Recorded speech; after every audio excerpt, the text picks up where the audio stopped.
South Korean president declaring martial law in a late-night TV address. I know the detail, pretty sketchy. So I actually requested that Erica become an expert in South Korean politics overnight. It is wild. So, yeah. I mean, the videos coming out are crazy.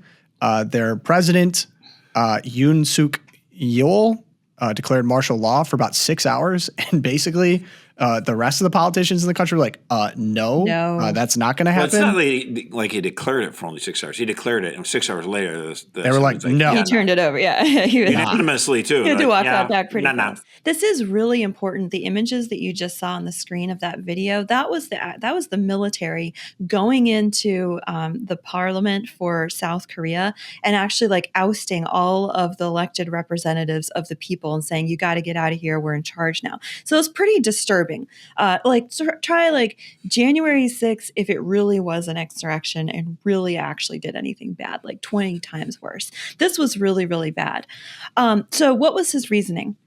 Yoon said that he had detected a North Korean infiltration of his government systems and that all these impeachments that have been going on of his own appointees to the government warranted him imposing martial law to, quote, protect liberal democracy and ensure the safety of the people.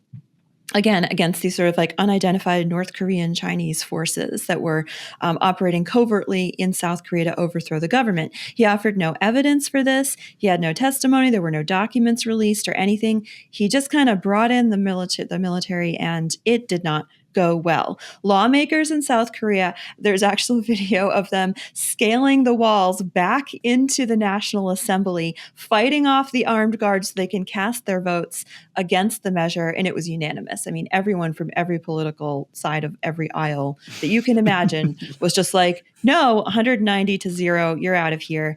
And there had been some talk of impeaching Yoon earlier in his term, and I think he pretty much sealed the deal. They went ahead and they moved to impeach him this morning. He offered to resign. Whether or not his resignation is accepted, I'm pretty sure it will be.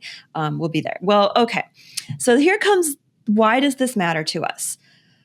Well, it turns out Asia is a big deal, and we tend to forget about it here in America. The mainstream media is not covering this, but it turns out there's a lot of people in Asia, China in particular. South Korea, together with Japan, and they don't always get along very well. South Korea is our big linchpin partner for nuclear deterrence in the region. And you might remember my grandfather fought in the war. We fought a really big war, and a lot of our people died over there to keep that foothold on the Korean peninsula.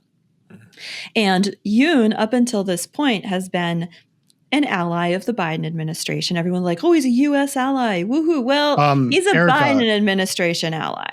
The issue here is that if he is ousted, it is most likely the opposition party, which is essentially the Liberal Democrat Party of Korea, will take over the government. And that party definitely favors conciliation with North Korea and China. They are more about distancing South Korea from the United States interests. And so it's going to be tricky for Trump and all of his foreign policy coming into that region and trying to continue deterrence towards China.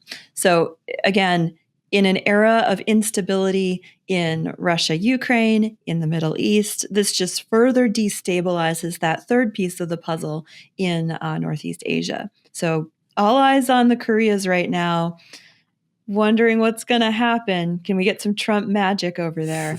Hope so. Because I don't want China to feel like, woohoo! I do have Korean to say, Peninsula's back. I saw a really funny meme of the North Korean dictator looking at an image of President Trump with Elon Musk, and the caption for the North Korean dictator is like, oh, he found a new rocket, man. Oof. All joking aside, though, it's serious stuff.